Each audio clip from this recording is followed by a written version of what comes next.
Quem quer comprar um carro, mas não tem dinheiro para pagar à vista, pode contar com várias opções de financiamento no mercado. Uma delas é o leasing. Enquanto o cliente paga as prestações, o carro fica em nome da financiadora. É uma opção com uma das taxas de juros do mercado menores, mas que tem apresentado, na verdade, queda no número de financiamentos nos últimos meses. No primeiro trimestre deste ano, o financiamento de veículos representou 40% do total das vendas no país. As operações de leasing foram responsáveis por 16% delas. Só em março, o leasing movimentou 61 bilhões de reais. Mas o resultado não foi bom para o setor e representa uma queda de 2% na comparação com fevereiro. Em relação a março do ano passado, a queda é de 3,9%. Para explicar a queda no número de operações de leasing, especialistas apontam dois inconvenientes. O prazo mínimo de 24 meses para que o bem passe para o nome do cliente e as dívidas referentes a atrasos nas prestações, multas de trânsito e impostos não pagos pelo cliente passam a ser responsabilidades das instituições financeiras.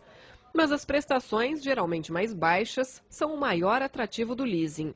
Isso acontece porque nessa modalidade de financiamento não há cobrança de IOF e a média da taxa de juros é de 1,4% ao mês.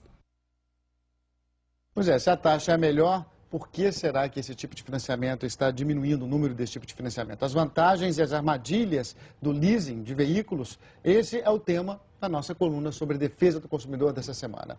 E quem vai esclarecer para a gente como funciona essa categoria de financiamento é a jornalista Nádia Sampaio, que está toda semana aqui com a gente. Oi, Nádia, bom dia. Bom dia. Tudo bom, Nádia? Tudo bem. Boa tarde. Bom, Nádia, afinal de contas, o leasing é um bom financiamento ou não é? Por que a gente vê a queda na procura se é uma das menores taxas aí no mercado para compra de carros? Bem, para começo de conversa, não é um financiamento. Não? Não. Esse é o grande erro, porque o leasing é um aluguel. Você é como se fosse uma casa. Você aluga, utiliza e você pode ter a opção de compra. A questão é que o Brasil, aos poucos, foi mudando isso. Porque na hora que você vai fazer a opção de compra, você tem que pagar o valor residual. Esse valor residual hoje é colocado como se fosse a entrada e como se fosse um CDC. Por isso que eles falam que a taxa de juros é menor. Você vai pagando a prestação e no final de 24 meses no mínimo, que é o período mínimo, você fica com o carro. Mas até lá, o carro...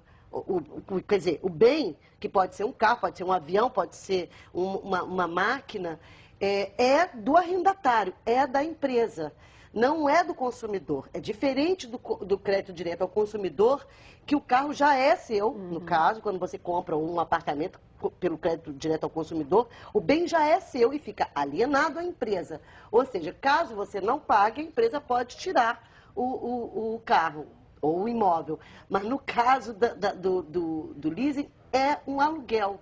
Essa é uma diferença que deveria ser muito bem explicada para o consumidor e não é. Por isso que o consumidor às vezes tem problema. Pois é, mas qual é o problema mais frequente? A gente sabe que ele pode perder, por exemplo, o carro, se for um carro que normalmente a gente está falando aqui de financiamento de veículos, né?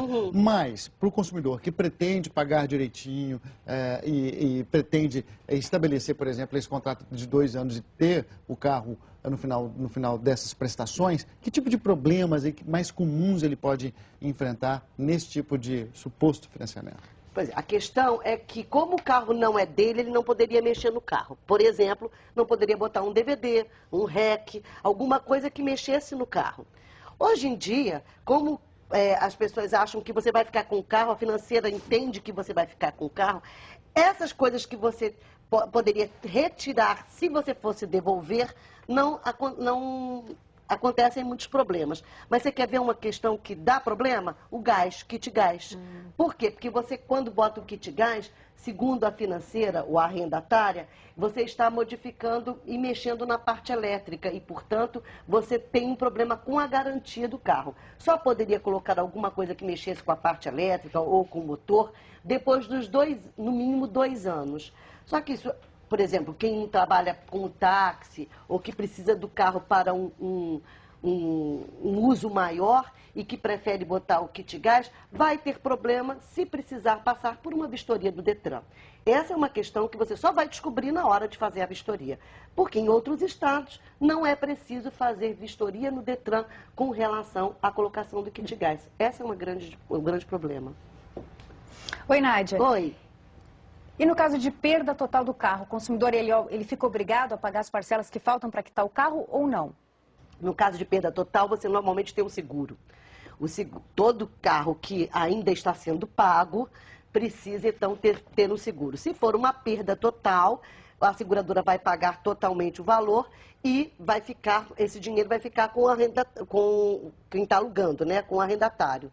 A não ser que você tenha pago parte do valor residual, que é a opção de compra. Aí, nesse caso, você tem direito a uma parte desse dinheiro. Então, num contrato de leasing, a que exatamente o consumidor deve ficar atento e a que ele deve prestar atenção, tanto no contrato quanto nesse processo enquanto ele está pagando?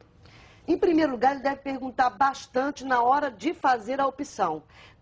Fazer uma comparação com as vantagens e desvantagens do crédito direto ao consumidor e o leasing, entendeu? Vale a pena por isso, não vale a pena por aquilo. Fazer essa comparação, a primeira coisa. A segunda coisa, quem está fazendo a venda deve ser honesto e colocar todos os problemas que ele pode ter para que... Isso aqui é o difícil, né, Nádia?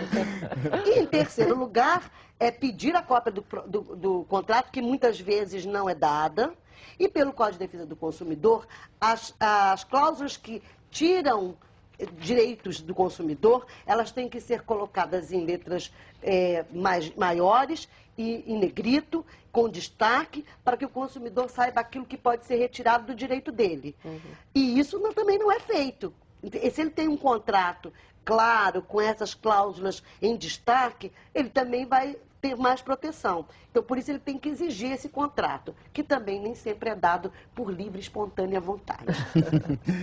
Nádia, muito obrigado aí pela participação. A informação é a melhor arma aí para o consumidor sempre. A informação, né? Sempre é a melhor arma para uma boa compra. Obrigada, muito obrigado, bom dia e vamos torcer.